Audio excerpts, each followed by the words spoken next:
Level up natin tong ginisang gulay, be. Na imbis na chop suey, igigisa natin ito. Gagawin natin creamy casserole na mixed veggies. Siyempre, umpisahan natin to sa paghuhugas ng ating mga gulay. At pagkatapos, naghiwa tayo ng sibuyas at bawang. Tapos, sa maliit na pot, naglagay tayo ng konting butter.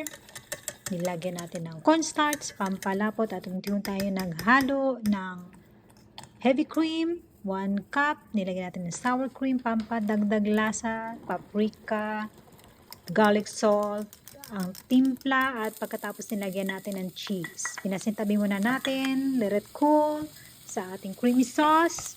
Then, umpisa na natin ang pagigisa, bawang sibuyas, ating muna natin ang carrot para medyo lumambot, at half cook lang po ang gagawin nating luto sa ating mixed veggies. Tinimplahan ko lang po siya ng asin, cayenne, at konting betchin.